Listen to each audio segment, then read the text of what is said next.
اس سے پہلے کہ میں سورۃ العصر کے بارے میں کچھ عرض کروں، چند باتیں تمہیدی طور پر جان لیجیے۔ نمبر ایک، یہ قرآن حکیم کی مختصر ترین صورتوں میں سے ہے۔ صرف 3 صورتیں قرآن کی ہیں جو 3 آیات پر مشتمل ہیں۔ سورۃ العصر، سورۃ الکوثر، سورۃ النصر۔ 3 سے کم آیات پر کوئی سورت مشتمل نہیں ہے، تو 3 سب سے چھوٹی صورتوں میں سے ایک سورۃ العصر ہے۔ نمبر 2 یہ کہ یہ قرآن حکیم کی اولین صورتوں میں سے ہے۔ قرآن کا اسلوب یہ ہے جو سورہ ہود میں بیان ہوا، کتاب احکمت آیاتہ ثم فصلت من لدن حکیم خبیر۔ یہ ایک ایسی کتاب ہے کہ جس کی آیات پہلے محکم کی گئیں اور پھر ان کی تفصیل بیان کی گئی اس ذات کی طرف سے جو حکیم اور خبیر ہے۔ ابتدا میں قرآن مجید کی چھوٹی چھوٹی صورتیں، لیکن یہ چھوٹی چھوٹی صورتیں مضامین کے اعتبار سے، حکمت کے اعتبار سے، ہدایت کے اعتبار سے اس محاورے کے مانند ہے کہ دریا کو یا سمندر کو کوزے میں بند کر دیا جائے۔ تیسری بات یہ کہ یہ قرآن حکیم کی جامع ترین صورت ہے۔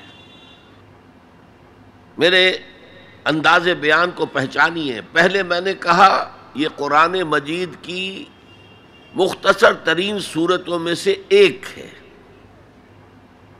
پھر میں نے عرض کیا یہ قرآن حکیم کی اولین صورتوں میں سے ایک ہے، اور اب میں کہہ رہا ہوں یہ قرآن حکیم کی جامع ترین صورت ہے۔ قرآن مجید کا موضوع ہے ہدایت۔ الف لام میم ذالک الکتاب لا ریب فیہ ھدی للمتقین۔ رمضان مبارک کی عظمت کے بارے میں بیان کیا، شہر رمضان الذی انزل فیہ القرآن ھدی للناس وبینات من الھدی والفرقان۔ قرآن سائنس کی کتاب نہیں ہے، اگرچہ سائنٹیفک ریفرنسز قرآن میں ہیں۔ قرآن تاریخ کی کتاب نہیں ہے، قرآن فلسفے کی کتاب نہیں ہے، یہ کتاب ہدایت ہے، فکری ہدایت، عملی ہدایت۔ اور وہ ہدایت جو ہے اس سورہ مبارکہ میں مختصر ترین الفاظ کے اندر سمو دی گئی۔ چنانچہ میں یہاں آپ کو امام شافعی رحمۃ اللہ علیہ کے 2 قول سنانا چاہتا ہوں جو اس سورہ مبارکہ کے بارے میں ہے۔ آپ نے فرمایا لو تدبر الناس هذه السورة لوسعتهم۔ اگر لوگ صرف اس ایک سورت پر تدبر کریں، غور کریں، سوچیں، فکر کریں تو یہ ان کی ہدایت کے لیے کافی ہو جائے گا۔ اس سے بھی زیادہ بڑا قول جو مفتی محمد عبدہ نے اپنی تفسیر پارہ عم میں بیان کیا ہے،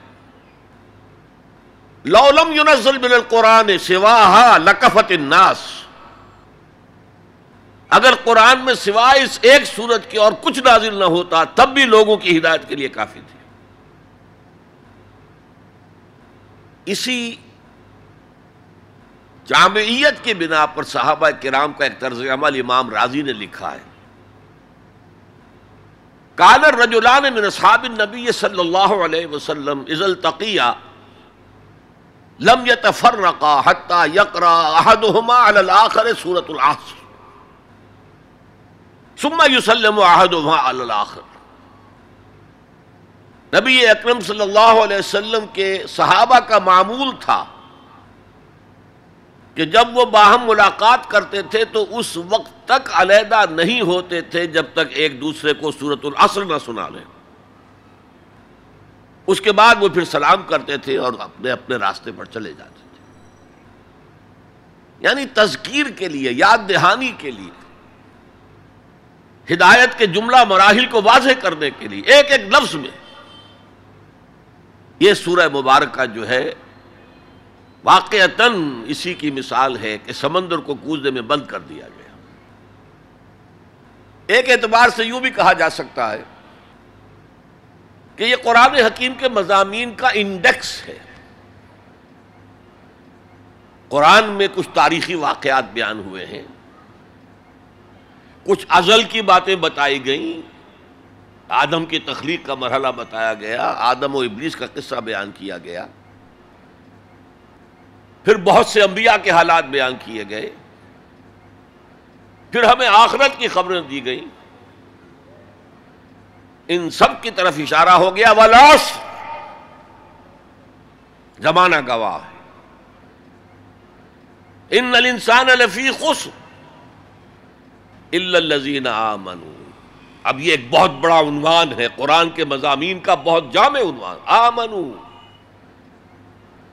کن کن چیزوں پر ایمان، کس انداز میں ایمان، یہ تشریح قرآن میں ملے گی آپ کو مکی صورتوں کے اندر۔ وعملوا الصالحات، تیسرا مضمون کیا ہے؟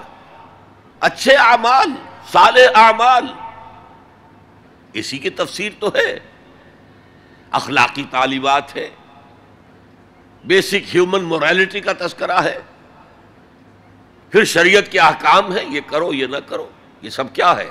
عمل صالح کی تفسیر ہے۔ وتواصوا بالحق، یہ کیا ہے؟ یہ مختلف عنوانات سے قرآن مجید میں مضمون آیا، کہیں اس کو کہا گیا امر بالمعروف نہی عن المنکر، کہیں سے کہا گیا ادعو الی سبیل ربک، اور اس کے اوپر مفصل مضامین ہے، اور وتواصوا بالصبر۔